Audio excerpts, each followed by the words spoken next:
Welcome to Testimony Mountain. It's my joy to have Veronica Swift back with me today.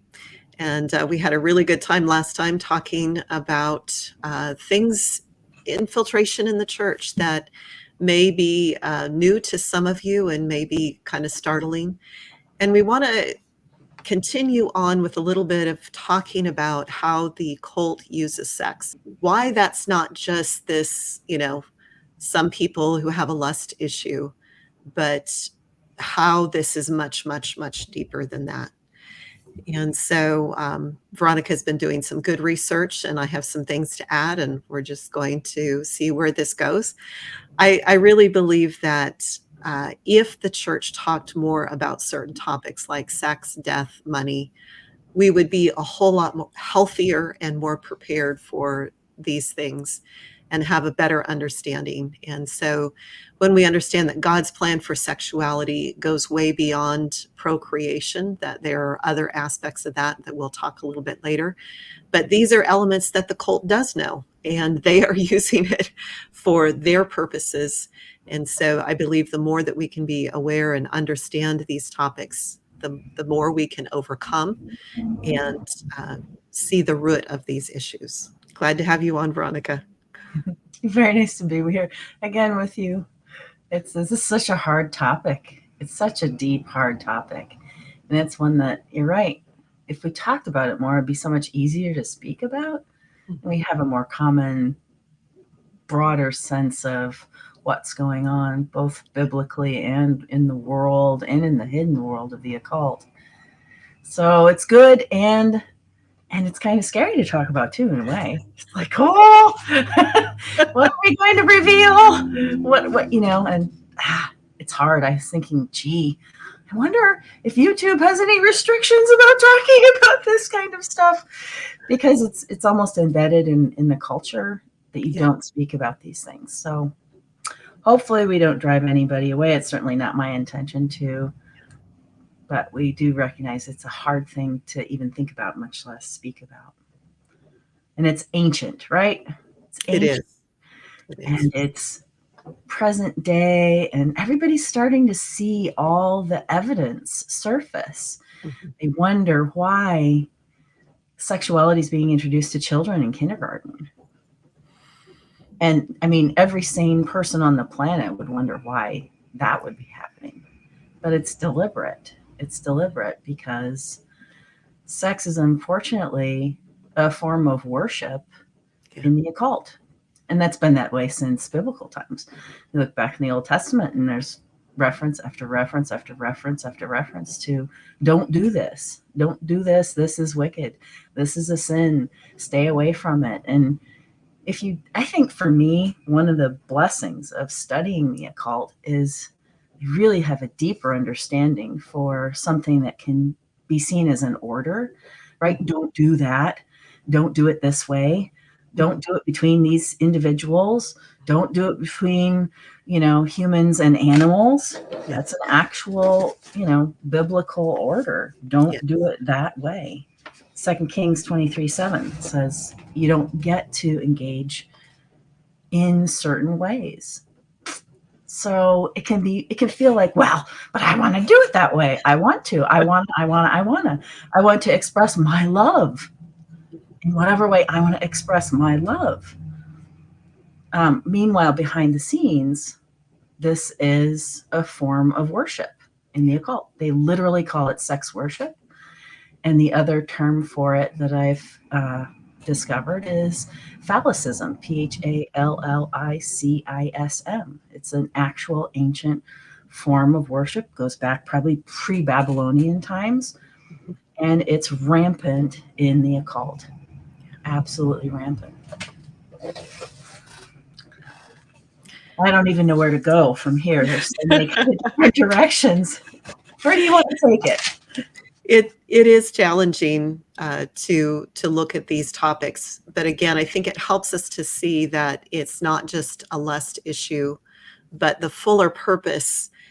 God designed sex to be so powerful for us, right. Not just for creating humans, but literally this mystery of becoming one. And I believe in, it's the way God intended, something spirit, soul, and body that would release this power and energy into that relationship as well as into the community where there is that solid foundation of, a man and a woman together and the influence that that would have.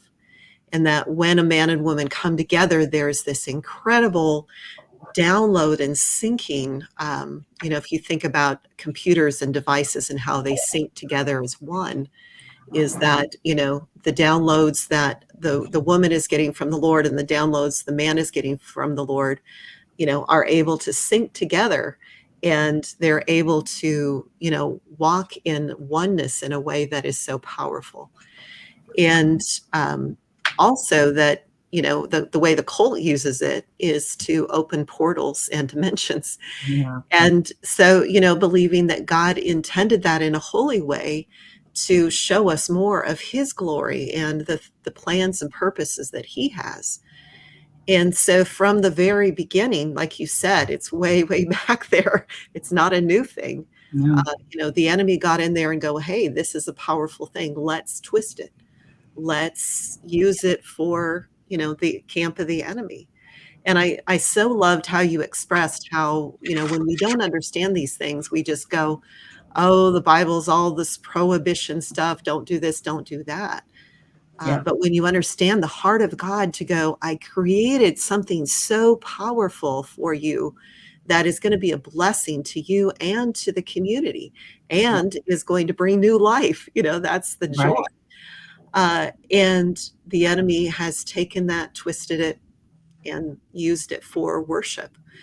And so that's why I think it's important that we, discuss these things, talk about how the cult uses it, so that our eyes are open to see. Yeah. And we can walk in the genuine in more powerful ways, and also be aware of, why the cult does these things. I think about Freemasonry, that they understand this principle of oneness and also kind of an immortality type of thing where it's usually the grandfather to have sex with the granddaughter, to perpetuate this oneness and Right. this, immortality of the generations to come down. And, it's disgusting to most of us, or at least I hope it is. Yeah. But to them, it makes sense because they understand these principles that often we don't. Right. Yeah. So there's so many directions to go off that, but I think I'll add to the incest portion of it that incest seems to be really, really important to the occult. And of course, it's prohibited. And you're right. They seem to have to or want to invert absolutely everything biblical. They want to create iniquity in absolutely every single possible realm, dimension, area of life that you can imagine, and some that you can't. And so everything that is holy or is of God or is connecting or is beautiful, Satan has literally taken it and inverted it deliberately and instituted it not just as a practice, but as a you know, a form of something that people in the occult are actually forced to do at increasing levels throughout their life. So not just do it or do it once, but do it once and then do it twice and then 4 times and then 8. And you can imagine that force multiplier of, increasing the effect of it just makes things so much worse. So it's not a good thing for them, and it's not a good thing for anybody else. And it's deliberately designed to take us straight to hell, frankly. Revelation says that the sexually immoral, their portion is the lake of fire. It's a big deal. Yeah. It's a big, big deal. So he's trying to take his people straight to hell, and he's trying to take the rest of us with him. And he's trying to take us, at this point, I see, through children and through the glorification of homosexuality and through the forced tolerance. We're forced to tolerate all sorts of things within the sexual realm these days that 10 years ago would have shocked us, right? Things have really slid downhill so badly. And if you don't tolerate them, you're a horrible human being. You're unemployable. You could be fired. You could lose all your friends. It's at a really serious level. They've really ramped it up so that it's pretty awful. So yeah, it's a huge deal. It's a huge deal for everybody at this point, because we're all either have to resist it and stand firm in our beliefs, or we have to let go and quote unquote tolerate things that aren't going to do us any good in the long run. They're not going to do anybody that's forcing us to tolerate them any good, and they're not going to do us any good in the long run either. Yeah. But this is an ancient thing in the occult. It's an ancient practice. The forced, and just to be blunt about it, forced sodomy is an ancient thing in the occult. They worship through that means. That's the way they attach demons and spirits. That's the way they initiate their individuals into the cult. In fact, one reference that I saw said that it's not just the Freemasons, so the occult branch of Freemasonry uses sodomy as a rite of initiation. So do the Knights Templars. So does the Catholic Church, which is, why pedophilia is rampant among priests. Yeah.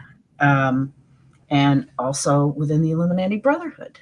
These are all, we've seen those and heard those described. Some of us have, who follow some of the more recent individuals who have revealing really big insider clandestine information from within the Brotherhood.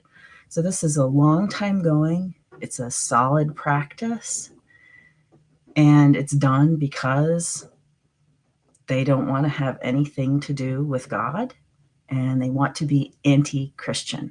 This is an inverse of Christianity. So if you're tolerating sodomy, you're literally being anti-Christian from the occult point of view, which is, I imagine it's going to be hard for some people to kind of wrap their brain around that, because we've really moved into a you must tolerate all forms of love kind of attitude. And that some of the research that I did on sodomy too, the articles I came across, was startling, that particularly for mind control and for the use for the cult, is they needed to do the sodomy, and they do it on boys and girls between the ages of 2 and 4, and literally how it splits the brain. Yeah. And how it opens up what people call the third eye. And it opens up this spiritual dimension. And remember, again, God's original design, I believe, is that in the right timing with a man and a woman committed to one another, it opens up spiritual dimensions to them that is really, really powerful. Right. But this is done early on in an illegitimate way with a child. And so I have memories of this happening to me. What I understand is I was used actually with the Committee of 300 and some of the other committees to open up portals to access spiritual dimensions and to get information from different realms. And so, it's hard. It's a hard topic. It was hard when those memories came. But when we can see that God, I believe in everything, he says he works all things together for good. And that sometimes that's hard to think about in this realm of such horrendous devastation. Yeah. But, since I participated in opening a portal, then I have authority through Jesus to close that portal. Close it. And so it's been fun with him to, work in restoration areas of closing off that portals that the cult had access to me through, as a child. And so sometimes I think about how, when we do things in the spirit to shut down their work, of all of a sudden them expecting to access a portal, and all of a sudden going, what? I can't access this anymore. What's going on? And so that's I find that fun as well. I find the idea of a little bit of not vengeance, but a little bit of retribution, a little bit of payback is very fun. yes, You have to take the joy where you can, right? So, yes. yeah, that's a good thing. Opening portals. Yeah. So I wonder how many, because I'm thinking back to myself 3 years ago, if someone had said to me, the occult opens portals, I wouldn't have even understood what that meant at all. I wouldn't have, because I think one of the other things that the occult teaches their people is that there are other dimensions, that what we call heaven is real, what we call hell is real. It's an actual physical place. It's just not three-dimensional, right? It's not earth-like. You can't touch it like you can touch your kitchen table. But it's real, kind of like a computer is real, right? You have this interface that's there. You can talk to someone, you can see them, but it's not a space that you can feel in the moment while you're living human on Earth. So this whole idea of dimensions and portals, dimensions being a space that is not physically accessible usually to humans, and a portal being an opening from one space to another. So I don't know. I have a thought, like when I was taking biology in high school, they talk about cells and they talk about there's holes that are open between those cells so that information can pass through them. And sometimes they have gates, or I think they call them channels. Sometimes they're gated. So they're like little openings between two cells, which is like a realm. It's like its own little universe, I would imagine. And then if you open that channel between the two, you can get through, and sometimes it's open for a long period of time and sometimes it's closed. So that's the way I imagine another dimension and a portal to another dimension. But these things, they're so hard to imagine, but the occult spends a lot of time trying to get people to other dimensions, and trying to get demons and trying to get spirits from those other dimensions onto Earth, and for people on Earth into those other dimensions. So you were used in order to get someone else into another dimension. Is that accurate? Did I understand that right? Probably, yes. Yeah. So children, and that's what I've heard from other survivors, is that children have to be used in order to appease Satan, to open these portals. It's an Their appeasement mechanism. innocence and purity and all of that. I want to know what they do. I want to know what they do in those other dimensions. What is so appealing that they have to go there all the time? Oh, I have so many questions.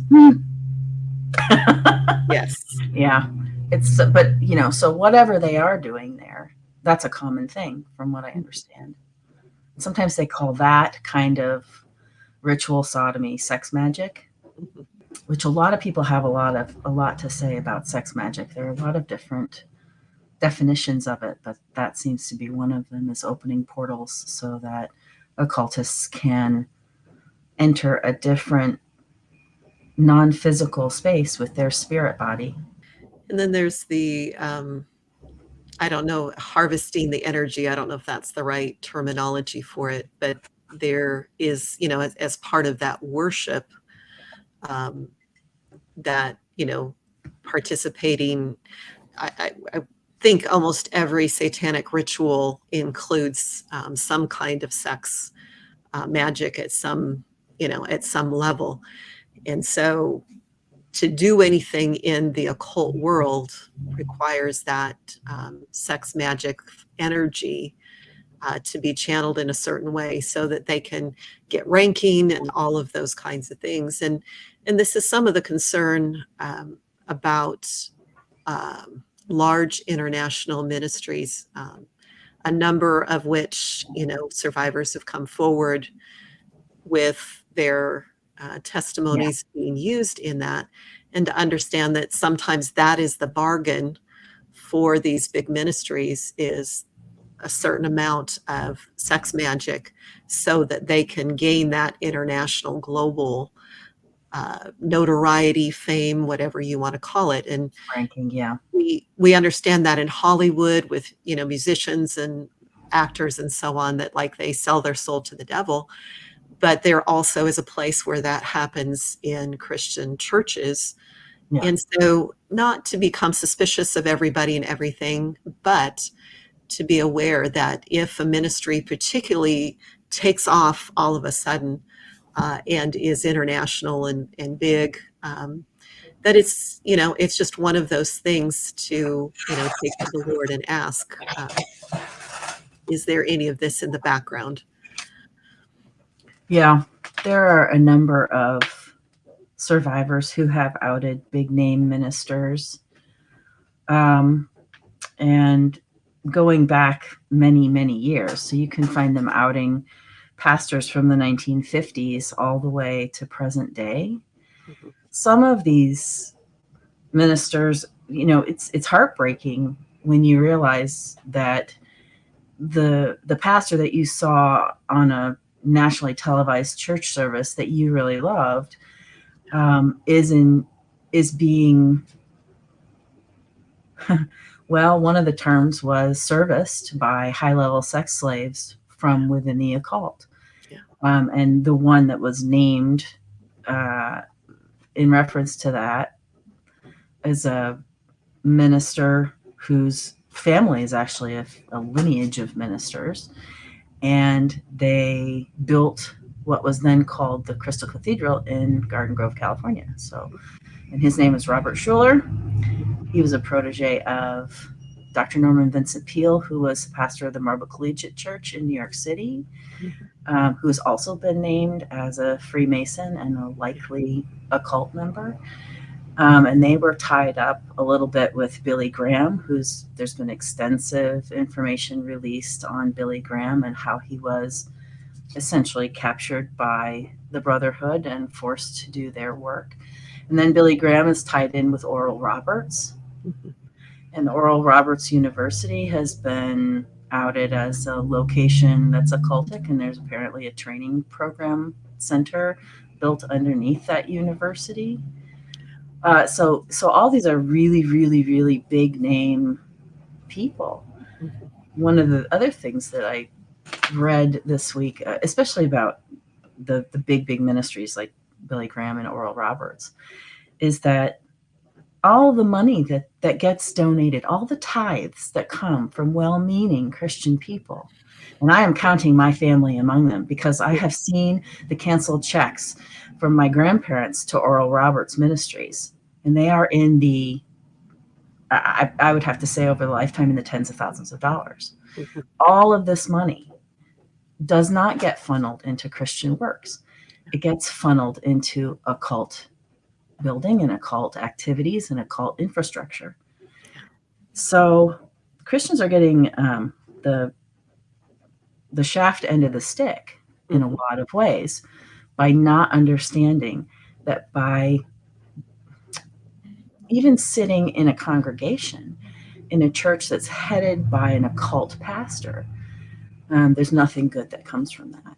And it's heartbreaking. It's heartbreaking to realize that we probably all can look at some minister somewhere and say, I bought his book and read his book, or I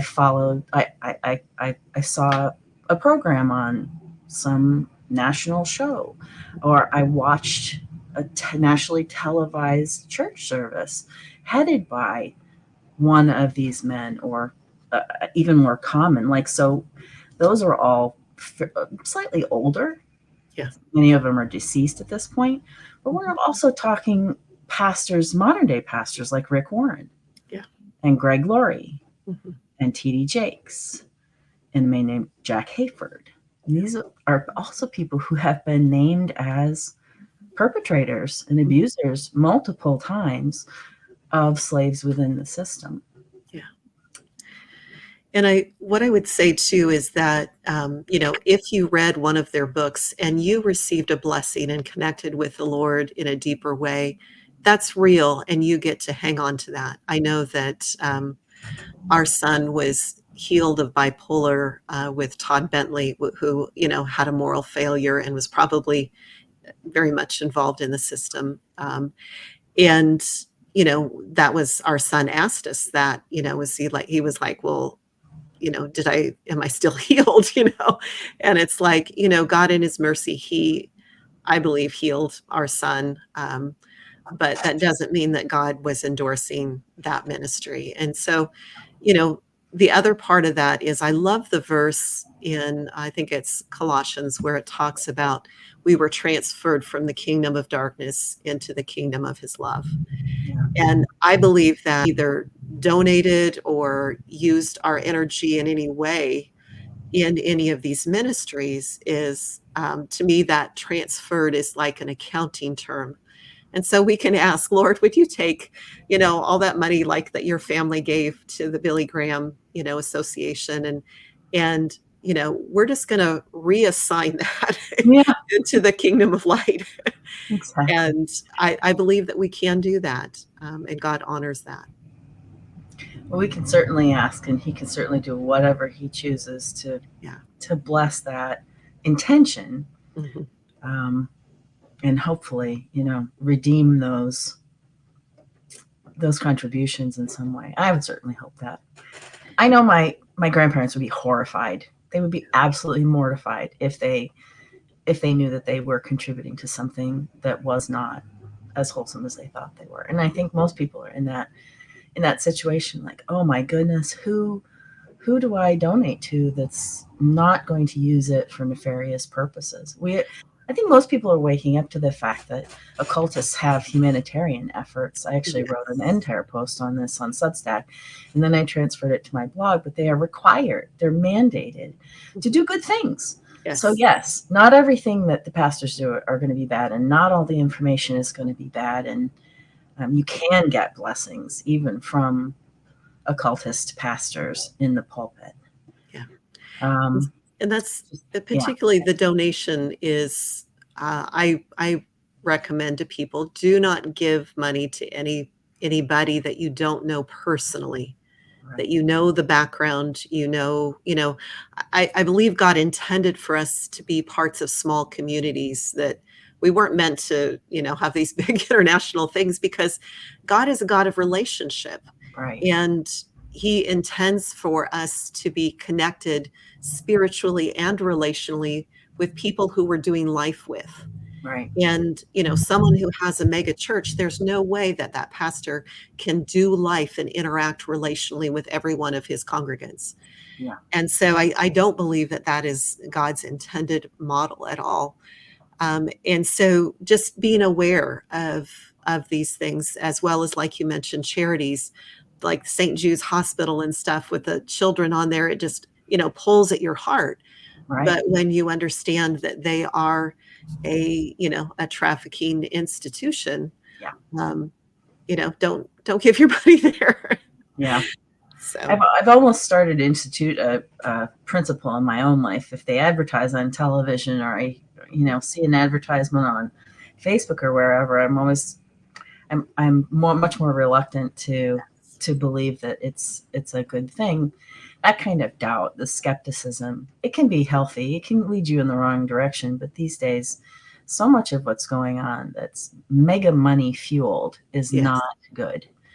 If they have enough money to advertise on TV, the likelihood that it's going to be for your benefit is spiritual benefit. I'm talking about not a financial benefit, but the spiritual benefit that you get from tithing, or from donating, or from helping out people, individuals, children. Yeah, you can do much better finding individuals in your own community to donate directly to.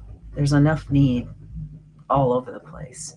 yeah, Not that I think all overseas ministries or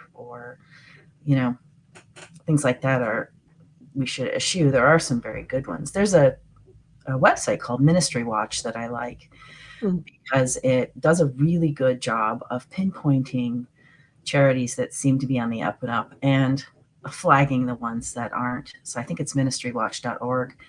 I like them. They're really good. So I recommend something like that. Even the good ones, like when I was young, for example, the Heifer Project, mm, was often donated to, and people often came and spoke at church about it, and they talked about the benefits. But even those kinds of charities can shift over time. Yes. Their focus and their budgets and what they pay out in, to the community versus what they pay the administrators, those things can shift over time. So you might, if you're used to an organization that was great 30 years ago, you might want to check up on them because things can change. That's good. And I've got some sigils and logos here. I think we'll go ahead. Maybe this would be a good time just to show these. So do you want to explain a little bit about this one and why it may be connected? Right. So in some of my looking at the pastors, and I'm doing a little bit of a deeper dive right now for a series I've got started on infiltration of the churches, going back to the early 1600s in the U.S. and what was brought over from there. I ran across a notation in Cisco Wheeler's book about Oral Roberts University logo, and it talks about the upside down triangle. And I put out an Instagram post on it yesterday. So the upside down triangle that is shown here in this particular logo, she literally says about it that it's directly connected to witchcraft. We know that Oral Roberts, because of whistleblowers, we know that he was part of the occult community. So not only is it involved, it's a witchcraft symbol, it's also a Masonic symbol. It's also a common occult symbol. And she says about it, it's also connected to Kabbalah. So it's symbolic in nature to the, quote, magical head of Zohar. It's present as a principle of as above, so below, which is an occultic principle. And it's widely used as an instrumental design within witchcraft. So I saw this one and I thought, well, that's interesting. And then when I was looking up some of these mega pastors, I thought, I wonder if there's anything I actually started looking them up because I was looking to see what their churches seated. Like, I was trying to figure out how big they were. We were talking about big, what's big. So like Rick Warren's old church used to seat 3,500, and Greg Laurie's church used to seat 5,000. These are large, large churches. And in the process of looking up the churches, I had to go to their websites. And when I went to their websites, the first one I saw was T.D. Jakes's church, the Potter's House. And you notice he's got the same exact upside down triangle in there. Yeah. So none of these sigils are, definitive, but we can kind of take a number of different pieces of information from varying sources and say, all right, if we put these all together, what we're seeing is a probable occultic involvement. So between the revelations of whistleblowers that he was a repeat abuser of sex slaves, and this upside down triangle on the logo, that might suggest that there's something deeper and occultic going on with this particular church. Yeah, and here's Greg Laurie's. Yeah, this was interesting. This logo is interesting too, because if you cut it horizontally right down the middle, it's also an as above, so below symbol. It's mirrored top to bottom, but this one's also mirrored left to right. And from what I understand, left hand and right hand path, these are two ways you can go about climbing the ladder within the occult. Left hand path is considered the more evil path. The right hand path is considered the kinder, gentler path. So it's interesting to me that this particular sigil logo, you can cut both ways and that it's mirrored both ways. Which the cult is very big in doing that mirroring thing. All right, here's the church on the way. On the way, started by Jack Hayford, who is named as occult sex slaves. And you see all the squares. The squares are indicative, as I understand it, of the Masonic squared man. And there are a lot of churches that are, if not inextricably linked, then at least closely associated with Freemasonry.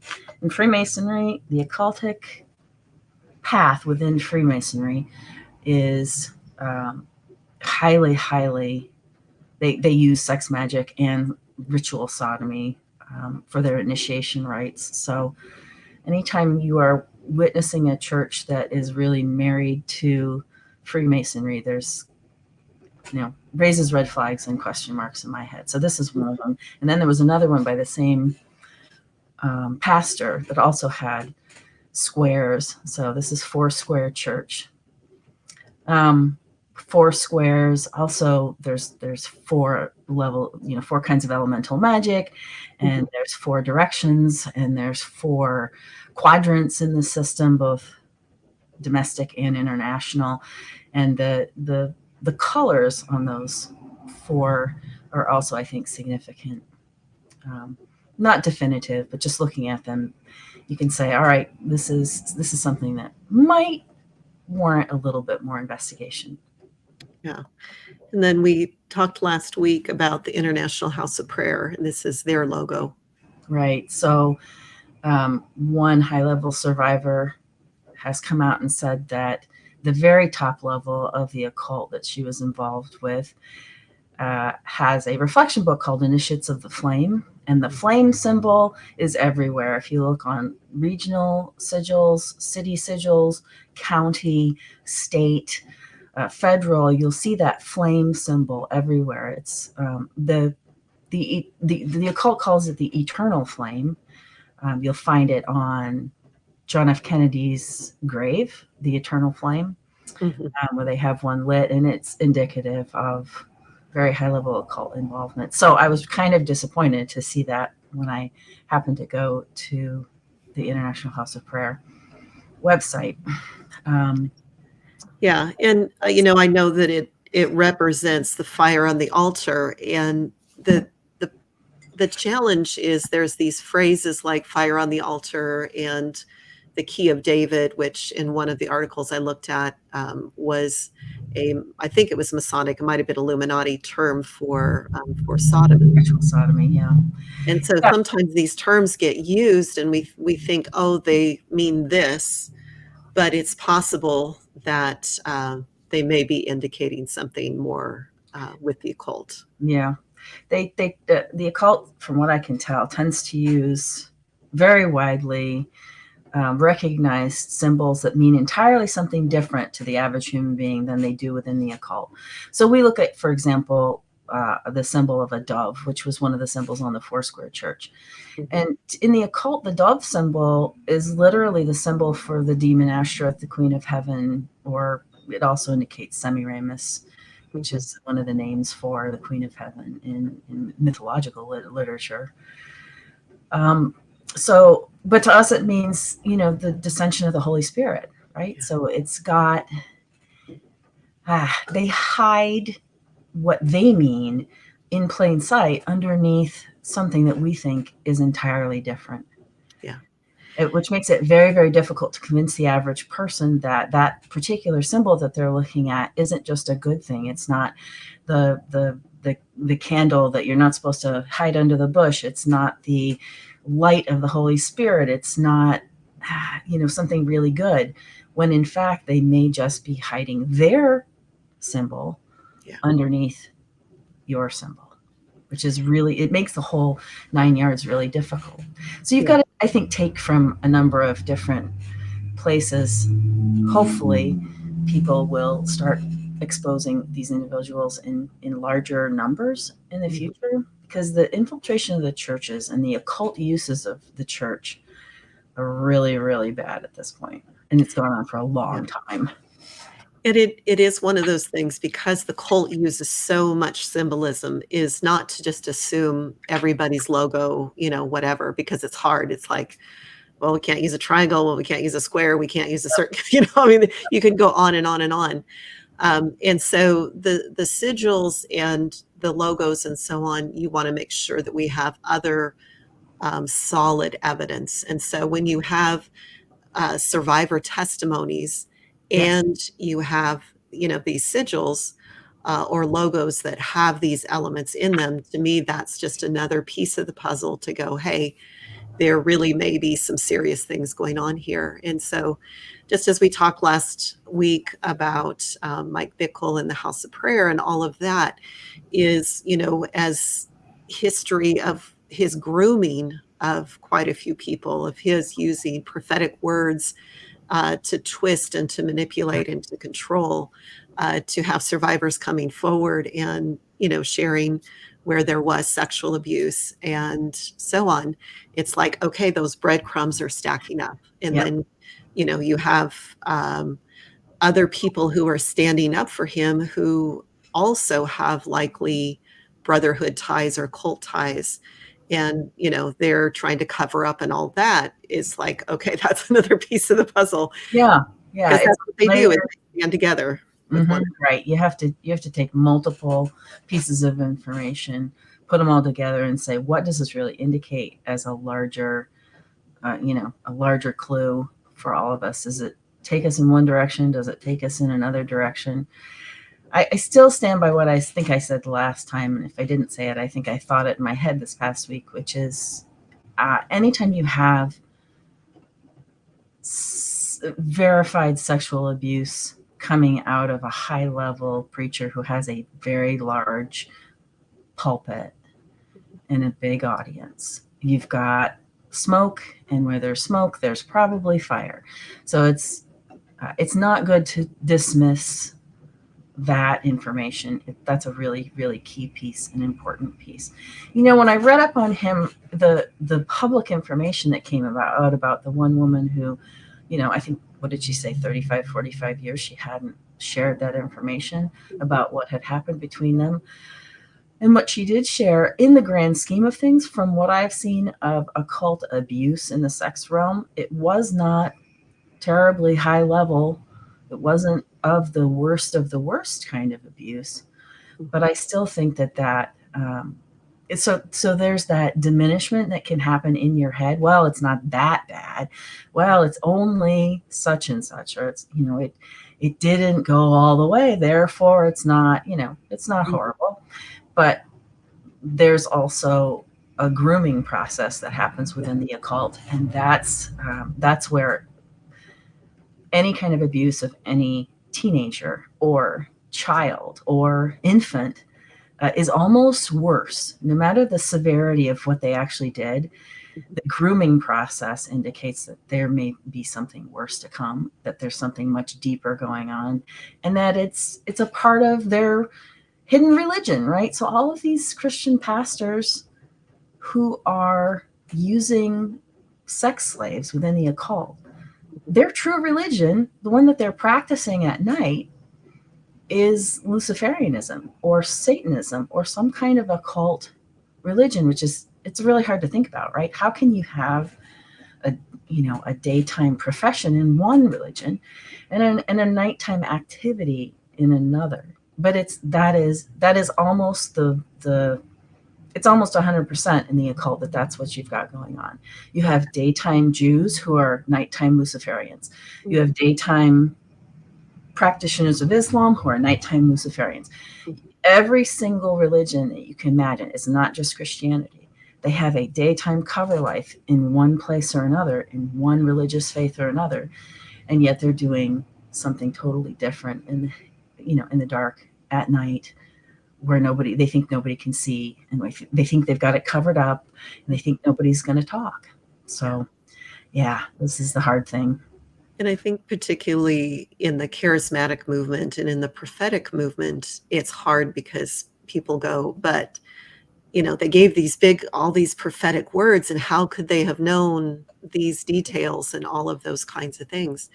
And so when you understand, again, in the cult system, that through sex magic is that you can get a lot of information that is available in the spirit world, and they can use that in their prophetic words, and they do come true, and it is true, and the demons can share information, through opening those portals and the sex magic and all of those kinds of things. And it's one of those things where, I feel for these people. Again, I was meant to be a Christian leader who would destroy the church. So I was in that category as well, to a different degree, obviously. But this place where you have the pressure as more and more people are coming, and the pressure to give that prophetic word or have this profound sermon or have this profound, whatever. And that temptation to go, well, in the cult doing these things, I can get that information. Right. And then I can look good, be good, get more people, get more money, just all of those kinds of things. And so, every person's journey is unique, and how the cult used to manipulate their natural giftings and their brokenness Yeah. to open up to more and more and more of this. Yeah. Yeah. I was thinking back to what I read in Cisco Wheeler's book, and she actually says that the charismatic movement is an Illuminati creation. Yeah. Which that's got to be a really hard thing if you're a member of that community. Yeah. But they don't just infiltrate. They start things. They begin movements. They start religions. And if you don't know that you're caught up in one of them, it's hard to get out, for sure. Yeah. Well, I've pondered that a lot, because, God's original design is one church, and that's what he says biblically, and I wonder if nearly every, new denomination or whatever is part of that creation, because that's their model, is split and divide, split and divide. That's what they do Yes. to someone's soul, Right. is split and divide and so on. So it is definitely his tactic. And, I think that it doesn't need, people don't need to freak out and go, oh, I've got to get out of that. Oh, that must mean No. that speaking in tongues or prophecy is bad, and I've just got to stop all that. No, it's not. Is that the reason it's a deception is because it's so close to God's true design and intention. And so, nobody is counterfeiting $3 bills, because there's Right. it wouldn't make any sense. Right. And so just understanding counterfeit and the true, and we want to stick true to what is that plumb line Yes. with true Jesus. And for me, that's the simplicity. And it was funny, because even in our own ministry a couple of months ago, and maybe I shared this on Testimony Mountain already, I don't know, but I was getting accusations on one side as I'm too open and too whatever, and on the other side I'm going back to old church age stuff and things like that. And it was like, my goodness, I'm getting it from both sides. And it was just, the Lord was saying the narrow way is simplicity of devotion to true Jesus. Right. And yeah, so, I think that's in a way, it's hard to do. It's hard to have that in a modern day church, and it's hard to have it in a big church. Mm-hmm. And you are much more likely, I think, to encounter it in a small group. So I personally like the idea of house churches, or gathering in small groups, where you don't have to have a microphone to be heard, and you don't have to have a big screen to see the words, and where you can share freely, and it's an intimate conversation with people who you get to know. Yeah. We are so far away from that. We're so far away from that. It's I think we've got to figure out how to get back to it. And as much as I love we all get titillated with the entertainment feature of televised sermons or YouTube sermons or charismatic preachers. I don't think we really need that. It's not a need to be able to draw closer to God. Well, and I think that's the thing, is when you are in a bigger church, there is that competition to, I've got to have the new thing to draw more people. And that's where we get away from the simplicity of Jesus. Yeah. Because, I've got to have the new, this, so I can have the new books, and I can have this, sermon series that's going to attract everybody from other churches, so I can continue to grow and things like that. Right. But having said all that, want to also say that the enemy has infiltrated small churches as well. They've Yeah. infiltrated every level of churches. And so just making it as long as I'm, part of a church that's 100 people or less, I'm safe or something like that.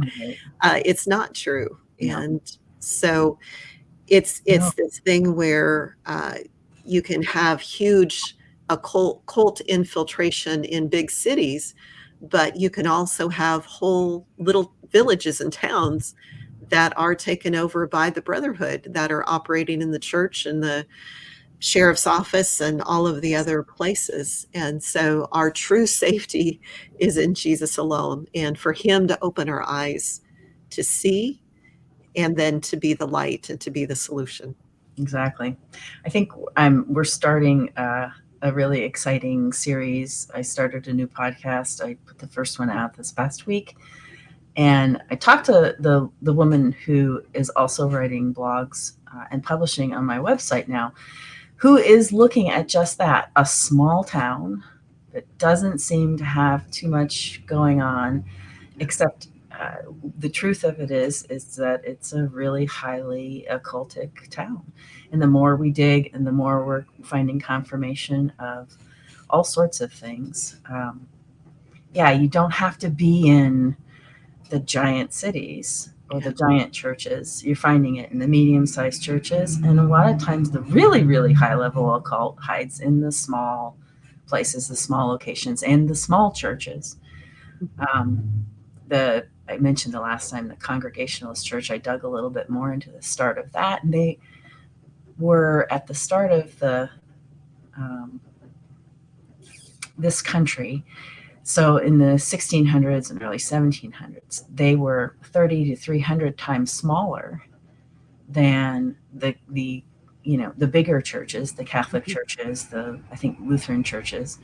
But it's this small Congregationalist place where they did all of their work from. It's a witchcraft centered location. And of course, those Congregationalist churches have turned into the Unitarian and the United churches, which are now, and they started Harvard, they started Yale, they started big libraries, they started revolutions, so it's not always the big places where they are. It's everywhere. And you've got to be vigilant, and really, you have to understand their principles and their practices. And I think that's a lot of people, oh goodness, especially Christians, we don't want to go there. I don't want to go there. You don't want to have fellowship with the enemy. People misinterpret that scripture all the time. Yeah. So trying to understand something is not the same as having fellowship with it. And it's not the same as engaging with it, but it is trying to make yourself aware enough so that you can avoid it. Be intelligent, be, open-minded, and just understand that this is all around us and we don't want it because it's not fun. It's not enjoyable. All of this stuff leads you into feeling crappy and horrendous, and nobody wants to feel abused.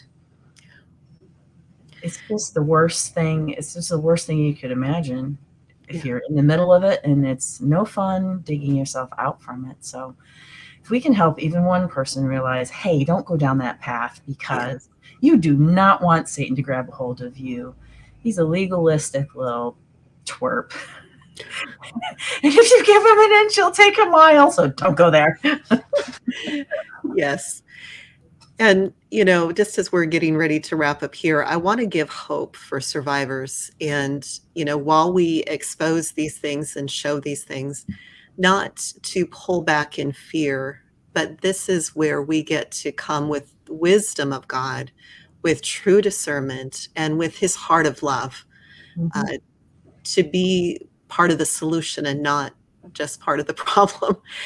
And just want to share a little bit of my testimony. I may have shared this before on Testimony Mountain, but that, I didn't know about all the background and all the ways that I was used sexually I believe I was used in kiddie porn. I was trafficked, used in sodomy and all of these things. But I thought I was, because of the amnesia and all of that, I thought I was a virgin when I got married, even though I didn't bleed. And so I'd always thought, well, maybe I was abused back there somewhere that I didn't know about, but was thinking more of a single event, not, the multitude that the Lord has been showing. But, when I was just getting into this process of healing, I was before the Lord and I, was like, you are the God who brings restoration to everything. And in the church, there tends to be this kind of first class, if you're a virgin when you get married and you didn't mess up, you're first class. Right. But, if you were abused or if you made mistakes, then you're kind of second class. And, I was like, Lord, there's no second class in your kingdom. And you say that you work all things together for good. So in this area of abuse, I need to know what your restoration is. And I felt like what he shared with me was that, he said in scripture, when there is a sexual act between two people, they become one. Right. And he said, you have access to all of those bloodlines for restoration. And that began to shift things. Now, for survivors and stuff, there's definitely this thing of cutting off, untangling spirit, soul, body ties. Yes. But when we've dealt with stuff, then before the Lord, who is not confined to our time, is we can ask, Lord, I ask that you would release your love, your forgiveness, your restoration to every bloodline that I was associated with. And so I typically refer that to, when I pray, to associated bloodlines. So when I'm praying for my bloodline or my DNA and all of that, I also include all associated bloodlines. And because I was trafficked quite extensively, that's a lot of people, a lot of everywhere. And if you think of those people who had sex with those people, because the cult, is doing this all over the place, then us as survivors, as we're getting free of things, as we're including all associated bloodlines in the healing work that we're doing, that has the potential of multiplying to those people. Now, they have free will, but when we're able to clear away the iniquity bloodline junk, I believe that there is an easier opening and receptivity. And I believe we're in a season where more and more survivors are waking up and are coming forward and are beginning to get healing and are beginning to get their voice. And so I want people to understand is we can talk about this sex subject and it can feel overwhelming. It can feel like, either I made mistakes or I was abused and, now I've got all this junk going on and these things that I did. And so both that prayer of transferring from the kingdom of darkness into the kingdom of light, also working with associated bloodlines, is we get to partner with God, I believe, in incredible restoration. And I'm believing for a harvest of even perpetrators, because I believe, the majority of perpetrators, or all of them, were originally victims of that themselves. I don't think somebody naturally is born or wakes up and goes, yeah, I want to ruin a bunch of people's lives. Right. But it's that grooming and that victimization that they had that led them to that point.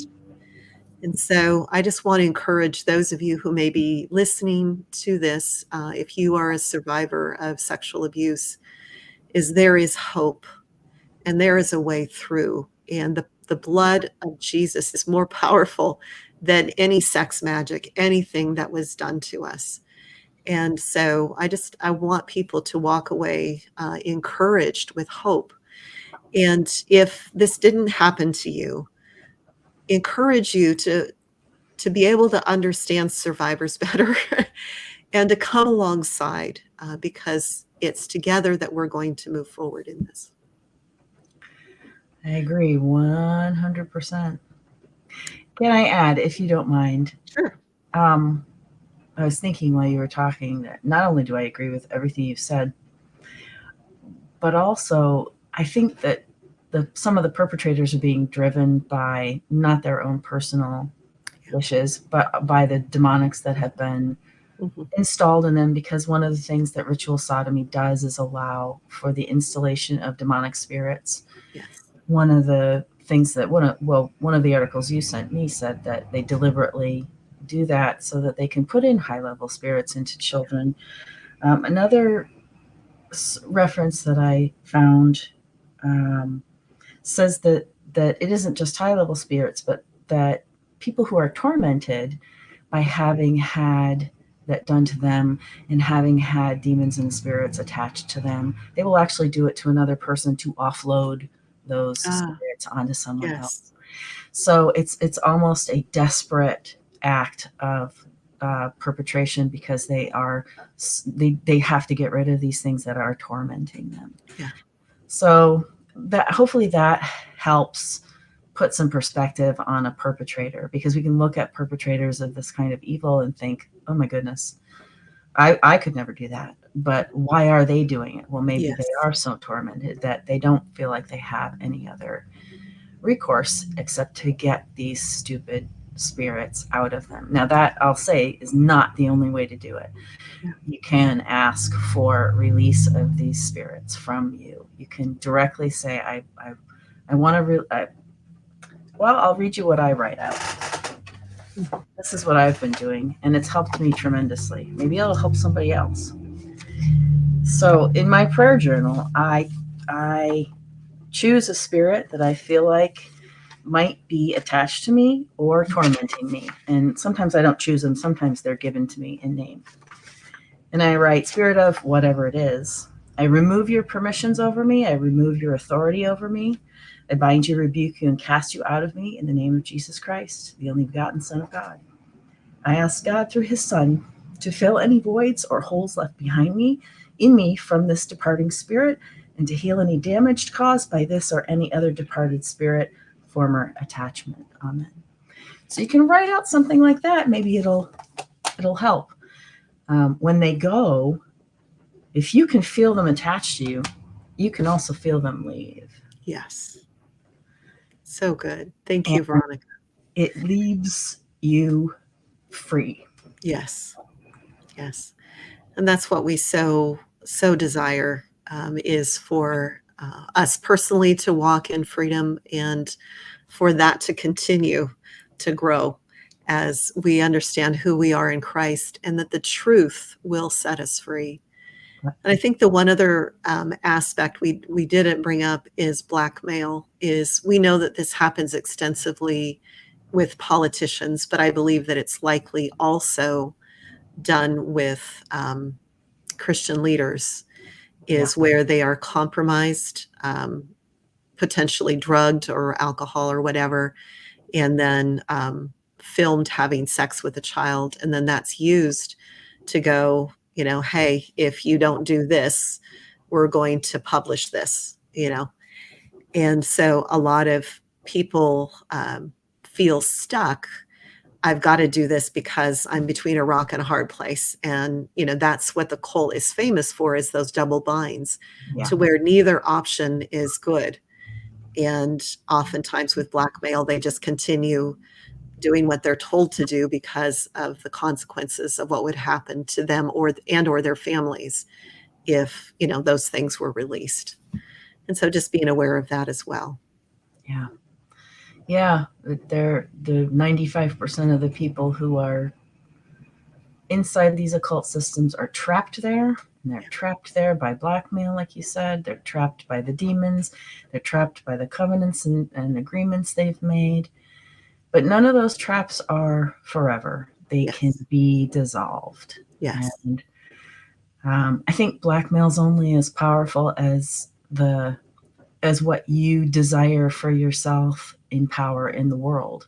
Yeah. And if you give up that power, then the blackmail doesn't really have much of a hold over you. Yeah. That is so good. And so I hope that you all heard that we want to have compassion for perpetrators, because they're stuck, they're trapped. Yeah. And we have the good news that Jesus has the power to set completely free. Yep. And so, whether it's survivors, whether it's perpetrators, I don't know that there's any perpetrators listening, but if you are, there is hope and there is freedom in the power of true Jesus. And we just want this to be an invitation to you, as well as any survivors who feel stuck and trapped, is there is a way through. And that is absolutely the good news that we want to continue to spread. And so just encourage you to like and share, pass this along to those who may need it, to those who may need their eyes opened to what is going on.